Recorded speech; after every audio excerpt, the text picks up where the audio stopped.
नमस्कार साथियों। पिछली जो हमारी क्लास थी उसमें हमने रेगुलेटिंग एक्ट 1773 ईस्वी का जो अधिनियम था इसके बारे में पढ़ा। आज हम 1784 का पिट्स इंडिया एक्ट के बारे में पढ़ेंगे। इस अधिनियम के द्वारा कौन कौन से प्रावधान थे उनके बारे में बारीकी से समझने का प्रयास करेंगे। तो आज का जो हमारा टॉपिक है वो है पिट्स इंडिया एक्ट 1784।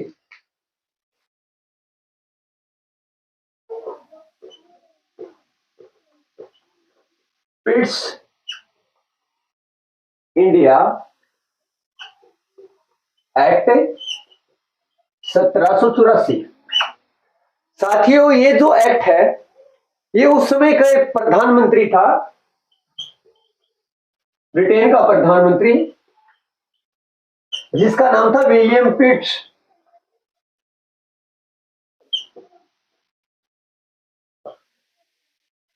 उसके द्वारा प्रस्तुत किया गया, इसलिए इस अधिनियम का नाम भी पिट्स इंडिया एक्ट रखा गया।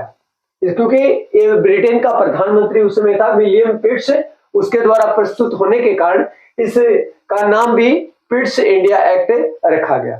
साथियों, इस एक्ट के बारे में हम बात करें तो सबसे महत्वपूर्ण बात यह है कि इस एक्ट के माध्यम से कंपनी के अधिकृत भारत के जो राज्य क्षेत्र थे, कंपनी द्वारा अधिकृत भारत के राज्य क्षेत्रों पर ब्रिटिश ताज क्राउन का नियंत्रण का पहला एक वैधानिक दस्तावेज है। देखो, हम बात कर रहे हैं नंबर 1 कंपनी। कंपनी से यहां मतलब है ईस्ट इंडिया कंपनी, और कंपनी द्वारा अधिकृत अधिग्रहित भारत के राज्य क्षेत्र, भारत के राज्य क्षेत्रों पर ब्रिटिश ताज हम क्राउन में बोल सकते हैं उसको, क्राउन के नियंत्रण का पहला वैधानिक दस्तावेज, पहला वैधानिक दस्तावेज।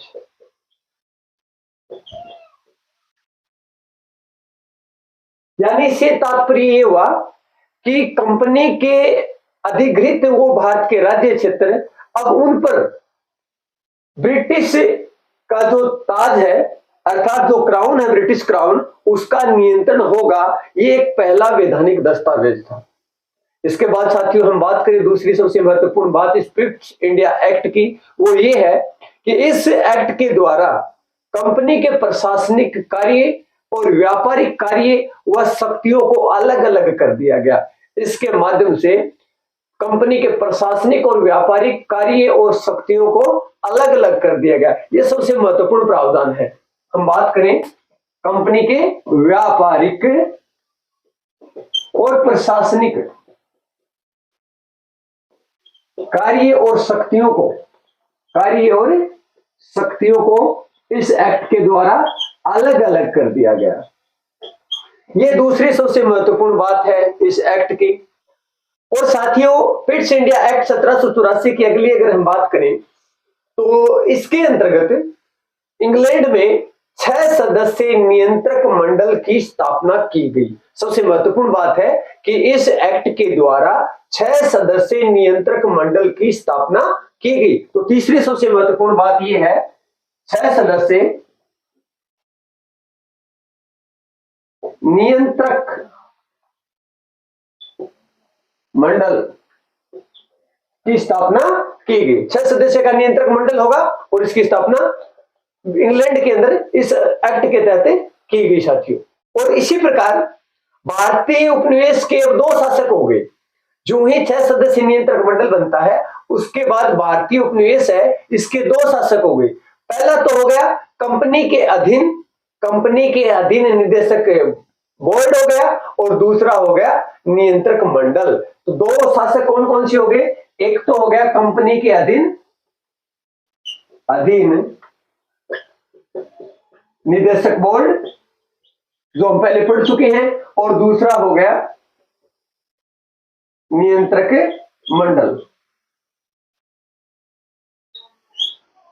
और साथियों, इस अधिनियम की अगली सबसे महत्वपूर्ण बात हम करें तो इस अधिनियम के द्वारा जो गवर्नर जनरल की कार्यकारी जो समिति होती थी, गवर्नर जनरल के कार्य में सहयोग करने के लिए बनाई गई थी, उसके सदस्य संख्या 4 से घटाकर 3 कर दी गई। यह सबसे महत्वपूर्ण बात है कि गवर्नर जनरल की कार्यकारी समिति जो होती थी उसके सदस्यों की संख्या 4 होती थी और उससे घटाकर सदस्य संख्या 3 कर दी गई और ये पिट्स इंडिया एक्ट के द्वारा की गई थी।